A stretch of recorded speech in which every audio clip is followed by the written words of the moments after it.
தியாகராஜ பாகவதர்லேருந்து இப்போ இருக்கக்கூடிய கவின் வரைக்கும் வந்து நமக்கு எல்லாரும் ரசிக்கிற விஷயங்கள் தான் அது. எல்லாரையுமே நம்ம பார்த்து ரசிக்கிற விஷயங்கள் தான்.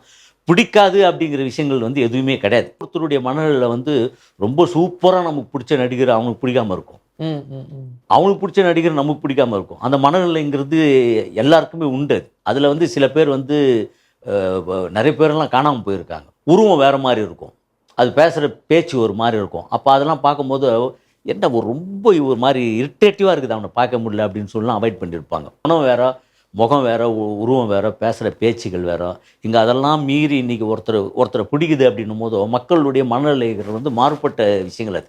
எல்லாருக்கும் என்ன பிடிக்காம இப்ப நெறைய பேர் இருப்பாங்க. அது அது அது அத நம்ம உணரணும். ஒரு மாரி பிடிக்காத மாரி ஒண்ணு பேசுவாங்க தெரியுங்களா? அது ஒரு மாரி ஐய்யய்யோ! அப்படின்ற மாரி ம். இருந்துட்டாங்கன்னா, அப்படி அப்படி ஒரு வாழ்க்கையில நம்ம இருந்துறக்கூடாதுன்னு நான் என்ன நானே பலமுறை நெனச்சுப்பேன். அந்த மாரி ஒரு மாரி பின்னாடி கூட நம்மள கேவலமா பேசிடக்கூடாது. அந்த மாரி பேசுற நிலைமைக்கு நம்ம வந்துட்டோம்னா, நம்ம செத்துடணும்னு நெனைப்பேன் நான். பெரிய லெவல்ல வருவாங்க அப்படிங்கிறது சில படங்கள்லாம் சில பேருக்கு அப்படித்தானே உத்தரவாதம் வரும். இப்ப ம். நான் ஒரு காமெடி பண்ணி அதில ஹிட் ஆயிடுச்சுன்னா, அதுக்கப்புறம் தான் நம்ம தொடர்ந்து நமக்கு படங்கள்லாம் வருது. அந்த மாரி கவின்ங்கிறது வந்து இப்போ நமக்கு பெரிய பழக்கம்லாம் கிடையாது. ஆனா படங்கள் பார்க்கும்போதே தெரியும். இப்போ ஒரு நடிகர்ன்னு சொல்லும்போது, இன்னொரு நடிகர ஒரு நடிகரால ஈஸியா ஜட்ஜ் பண்ணிட முடியும். அப்படி இவர் ஒரு கேரக்டர் ஆர்டிஸ்ட்டா இருந்தாலும், இவருடைய நடிப்புக்கு நான் அடிமைப்பா அப்படின்னா, எந்த ஒரு நடிகர நீங்க சொல்வீங்க? நமக்கு வந்து எல்லாமே எனக்கு வந்து கிட்டத்தட்ட எப்படின்னா, பழைய படங்களா இருக்கட்டும், அதுக்கப்புறம் வந்து நம்ப இது இதுவெல்லாம் இருக்குது இல்லையா? 80ஸ்ல வர ம். படங்களா இருக்கட்டும், இப்ப இருக்கக்கூடிய படங்கள் லேட்டஸ்ட்டா இருக்குங்க இல்லையா? இப்ப இருக்கக்கூடிய ஆர்டிஸ்ட் வரைக்கும், அதில வந்து நம்ம தியாகராஜ பாகவதர்லேருந்து இப்ப இருக்கக்கூடிய கவின் வரைக்கும் வந்து நமக்கு எல்லாரும் ரசிக்கிற விஷயங்கள் தான் அது. ம். எல்லாரையுமே நம்ம பார்த்து ரசிக்கிற விஷயங்கள் தான். பிடிக்காது அப்படிங்கிற விஷயங்கள் வந்து எதுவுமே கிடையாது. ஏன்னா, எல்லாருக்கும் ஒரு ஒரு நடிகர பிடிக்கணும் அப்படிங்கிறது வந்து கிடையவே கிடையாது. ஒவ்வொருத்தருடைய மனநிலையில வந்து ரொம்ப சூப்பரா நமக்கு பிடிச்ச நடிகர் அவங்களுக்கு பிடிக்காம இருக்கும். ம். ம். ம். அவங்களுக்கு பிடிச்ச நடிகர் நமக்கு பிடிக்காம இருக்கும். அந்த மனநிலைங்கிறது எல்லாருக்குமே உண்டு அது. அதில வந்து சில பேர் வந்து அ நெறைய பேரெல்லாம் காணாம போயிருக்காங்க. அ நல்ல சூப்பர் குணமா இருக்கும். உருவம் வேற மாரி இருக்கும். அது பேசுற பேச்சு ஒரு மாரி இருக்கும். அப்ப அதெல்லாம் பார்க்கும்போது, என்ன ஒரு ரொம்ப ஒரு மாரி இரிட்டேட்டிவா இருக்குது அவன பார்க்க முடியல அப்படின்னு சொல்லலாம் அவாய்ட் பண்ணியிருப்பாங்க. ஆனா ரொம்ப தங்கமான பையனாலாம் இருப்பான். சொல்றேன் அந்த மாரி ஒரு புரியுது. குணம் வேற, முகம் வேற, உருவம் வேற, பேசுற பேச்சுகள் வேற. இங்க அதெல்லாம் மீறி இன்னைக்கு ஒருத்தர பிடிக்குது அப்படின்னும்போது, மக்களுடைய மனநிலைகள் வந்து மாறுபட்ட விஷயங்கள் அது. எல்லாருக்கும் என்ன பிடிக்காம இப்ப நெறைய பேர் இருப்பாங்க. அது அது அது அத நம்ம உணரணும். எல்லாருக்கும் என்ன பிடிக்கும் அப்படின்னு நெனச்சுக்கிட்டு, ம். நாம தான் அப்படிங்கிறது ஒரு திமிரா அலைஞ்சேன்னு வச்சுக்கங்களேன், பின்னாடி எதாச்சும் துப்பிட்டு போயின்னே இருப்பானுங்க. அது வந்து நமக்கு வந்து இது 2வது நம்ப வாழுற வாழ்க்கையில வந்து என்ன விஷயம்னா, மெயினா வந்து நம்பள நம்ப ஜாலியா ஒருத்தர இது பண்றோம். ஃபன்னுக்காக ஒண்ணு பண்றதுங்கிறது வேற. இல்ல ஒரு மாரி பிடிக்காத மாரி ஒண்ணு பேசுவாங்க தெரியுங்களா? அது ஒரு மாரி ஐய்யய்யோ! அப்படின்ற மாரி ம். இருந்துட்டாங்கன்னா, அப்படி அப்படி ஒரு வாழ்க்கையில நம்ம இருந்துறக்கூடாதுன்னு நான் என்ன நானே பலமுறை நெனச்சுப்பேன். நம்மள அந்த மாரி ஒரு மாரி பின்னாடி கூட நம்மள கேவலமா பேசிடக்கூடாது. அந்த மாரி பேசுற நிலைமைக்கு நம்ம வந்துட்டோம்னா, நம்ம செத்துடணும்னு நெனைப்பேன் நானு. இப்ப இடையில கவின்னு ஒரு பேர் வந்துச்சு. அவரோட ஸ்டார் படம் வந்து உருவாகியிருக்குங்க. அதுல நீங்க ஒரு நல்ல கேரக்டர் பண்ணியிருக்கீங்க. இந்த படம் ஃபர்ஸ்ட் ஆஃப் ஆல் எப்படி இருக்கு? ஏன்னா, எந்த படம் எடுத்தாலும் ஃபர்ஸ்ட் டைரக்டர் வந்து உங்களுடைய ஃபேஸ் தான் பார்ப்பாங்களாமே! இவருக்கு எப்படின்னு பார்ப்போம்.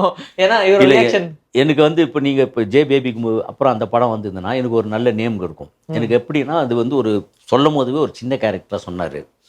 எனக்கு கவின்ங்கிறது வந்து நான் நெறைய பேர்கள வந்து நம்ப தெரியும். அவங்க நாளைய பெரிய லெவல்ல வருவாங்க அப்படிங்கிறது சில படங்கள்லாம் சில பேருக்கு அப்படித்தானே உத்தரவாதம் வரும். இப்ப ம். நான் ஒரு காமெடி பண்ணி அதில ஹிட் ஆயிடுச்சுன்னா, அதுக்கப்புறம் தான் நம்ம தொடர்ந்து நமக்கு படங்கள்லாம் வருது.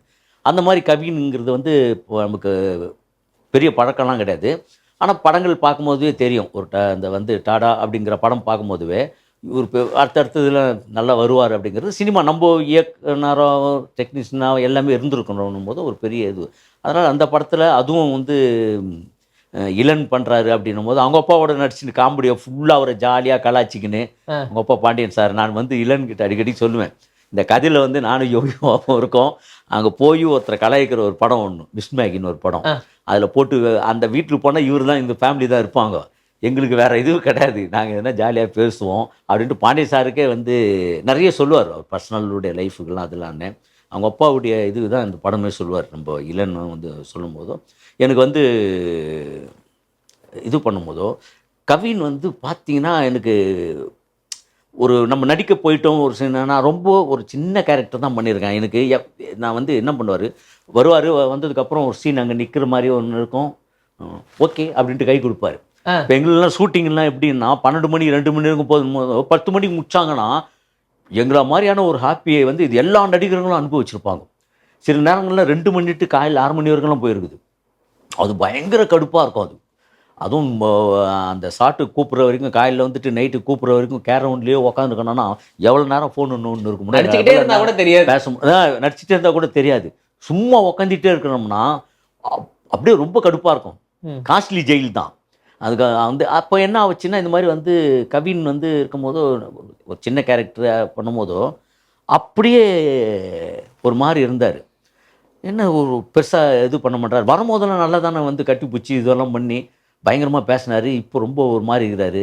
நான் கூட ரொம்ப ஓவராலாம் பேசலையே அப்படின்லாம் பண்ணும்போது என்னன்னா அவர் சின்ன சின்ன இடம் இப்போ என் கூட இருக்கிற இடங்கள்லாம் ரொம்ப ஒரு நார்மலான இடமா இருந்தால் கூட பயங்கர இன்வால்மெண்ட் ஆகுறாரு.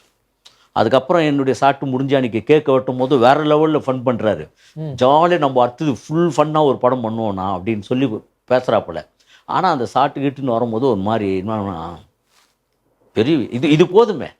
ஒருத்தர் ஃப்யூச்சரில் வந்து பெரிய லெவலில் வளர்கிறதுக்கு உண்டான மெட்டீரியல் வந்து இருக்கு. சும்மா ஏதோ வந்தோம் நடிச்சோம் கிடிச்சோம் அப்படிங்கிறலாம் இல்லாமல் நான் பார்க்குற எவ்வளோ பேருங்களை நம்ம தாண்டி வரோம் இல்லையா, அதில் வந்து பெரிய விஷயம் அது.